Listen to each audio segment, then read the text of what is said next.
So the 2023 football season is finally behind us. Signing day is behind us. The spring games are ahead of us. And I just wanted to give a brief recap, some brief thoughts on the 23 season.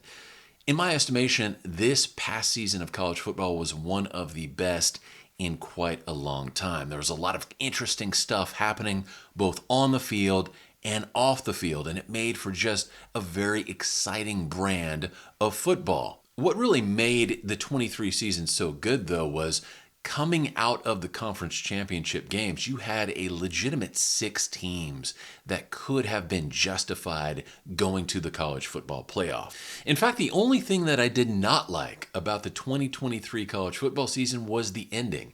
It felt like anticlimax to me. That title game just kind of felt ho-hum.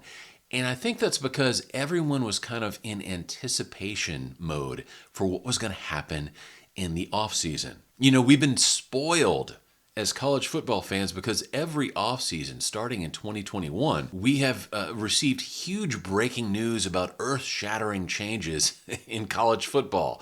And it's almost overshadowed the sport itself. In 21, Texas and OU announced they were leaving the Big 12 for the SEC. The following year, 22, in the offseason, USC, UCLA announced they were leaving the Pac for the Big 10. Of course, in the early stretches of this season, we found out that Oregon and Washington would also be going to the Big 10, in effect destroying the Pac-12. And so many people, I think, subconsciously were saying, okay, what's the next shoe to drop? What's going to happen next this offseason? Well, we did not have to wait very long. We found out just recently that the 2 premier conferences of college football, the Big 10 and the SEC, are now starting to work together.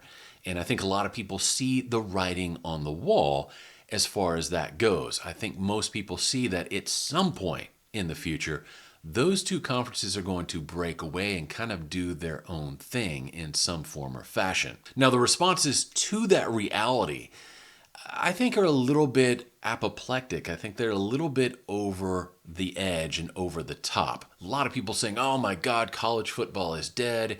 It's over. It's never ever going to be the same. And the sport we knew and love is gone forever. To those people, though, I would say this: take a look back at history. Take a good close look at history. Specifically, let's start with the Rose Bowl game. If you take a look at the Rose Bowl game from post-World War II until mostly through the BCS era, you'll note that the Rose Bowl typically featured the winners of the Pac-10 Conference and the Big Ten Conference. So in other words, for about 50 years, the champions of the Pac and the champions of the Big Ten agreed to play one another in the Rose Bowl. So it's not like this 2 mega conference champion versus champion thing is some sort of unheard of idea that's brand new in the sport. And so when I see the Big Ten and the SEC joining forces, or at least beginning to do that, I don't think there's a need for panic here, because quite honestly, we need someone to step in and kind of assert some order on the sport. With the way things are going with NIL and transfer portal, it kind of feels like the Wild West. It feels like there's no real rules in place at all. And at this juncture, only a few teams are able to really benefit from that kind of freebooting atmosphere. So for the long-term health of the sport, the idea of the SEC and the Big Ten joining forces to lay down some order, some common rules, and to kind of set the tone for the sport, I think is quite good, and really more importantly is necessary at this juncture. Now, moving forward, a lot of people speculating, is the SEC, the Big Ten, are they going to form like an NFL type league and merge their 2 leagues together? I don't think they will, and I don't think they should. In my estimation, what the Big and the SEC should kind of look at as a model would be the NFL and the AFL. If you go back and take another look at pro football history, starting in 1960, you'll see that there's only been one football league that successfully challenged the NFL, and that was the AFL, the American Football League. And they got to be so successful that the NFL eventually said, hey, we need to merge. We need to merge and form one united league. Before that time, though, the NFL and AFL existed as two separate leagues, and for about 4 years, agreed that their two champions would play each other in the Super Bowl. And I think that is the model that the SEC and the Big Ten should take a look at. If they determine that the best way forward for their conferences is to break away from all the others and to kind of have a partnership moving forward, I don't think they should just merge into one big league. What I would suggest is that they remain separate entities and have their champions play each other in a grand college football title game. To me, that would be very interesting. It would be very exciting, and it would certainly draw a lot of viewers. Now, in this scenario, I don't see the current membership of the Big or the SEC as the stopping point. Whatever happens in the future, I think both leagues have a little bit more growing to do. That doesn't necessarily mean it's going to happen overnight. For the SEC, I think there is serious interest, and that's mutual, for North Carolina and for Virginia.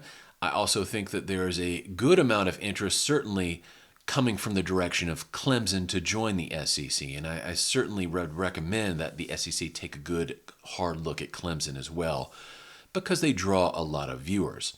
For the Big Ten, everyone knows it's just a matter of time before Florida State ends up linking up with the Big Ten.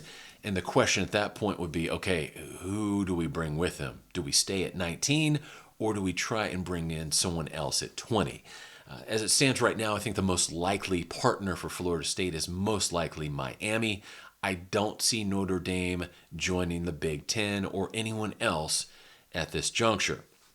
But in any case, however they dice it up, I think both the SEC and the Big Ten still have a little bit more growing to do. So having said all that, I don't think there's a need to panic or to make these over-the-top statements that college football's dead and it's never going to be the same. What you're seeing right now with the SEC and the Big joining forces, quite frankly, is a necessary step for the evolution of the sport. Both of those conferences are the biggest in the world. They're the most successful and the wealthiest. They have the biggest programs inside of them. So it makes sense that both of them would work together to try and form a common framework moving forward. It's not healthy for the future of the sport for a continuation of this Wild West situation we have right now. So you want the biggest powers that be to start forming some ground rules for the future, and that will bring the stability that everyone is desperately seeking for college football. So hopefully what we'll see moving forward, both those conferences picking up a few more teams, bolstering up their membership just a little bit more.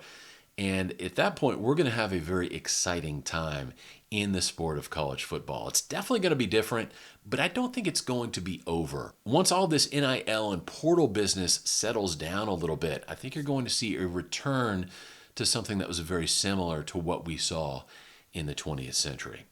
In any case, this is Kevin in Texas saying God bless you. Let me know what you think about all of this, and I will talk to you later. Bye.